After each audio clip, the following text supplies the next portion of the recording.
Since we were little, we've been thrown on one team after another. Soccer teams, project teams, work teams, you name it. And even though we have lots of experience being on teams, the only advice we've ever been given about how to be a good teammate is to play nice and everything will work out. But what if it doesn't?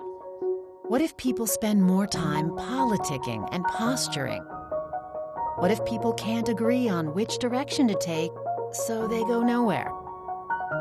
What if everyone is just looking out for themselves? Turns out, there's more to good teamwork than just playing nice. That's where the 5 behaviors of a cohesive team comes in.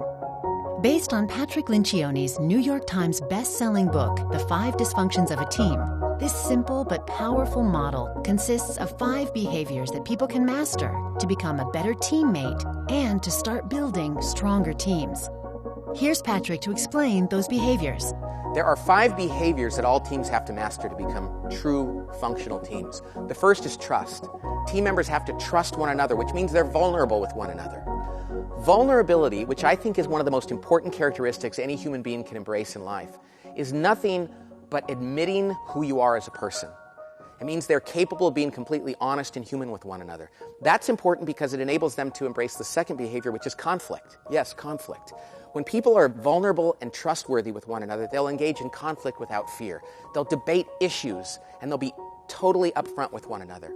As a result of that, they'll be able to embrace the third behavior, which is commitment. They'll commit actively to decisions, and they'll leave the room on the same page, totally committed to follow through on what they've agreed to.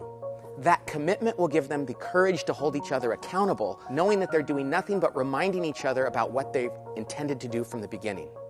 And that accountability will ensure that they get results, that they're focused on the collective results of the team and not their individual needs. So it starts with trust, it goes to conflict, commitment, accountability, and ultimately, results. That's it. Now, ironically, it's not that complicated to build a team. It's pretty simple in theory, but it is hard because it requires a lot of work over time and a lot of courage. But it's worth it because the benefits of a great team are truly extraordinary. And it all starts with you. Teams are made up of individuals, after all, and every individual has a part to play in making them stronger and more cohesive. It's how we get back to those teams that were fun and fulfilling, and we couldn't wait to be a part of.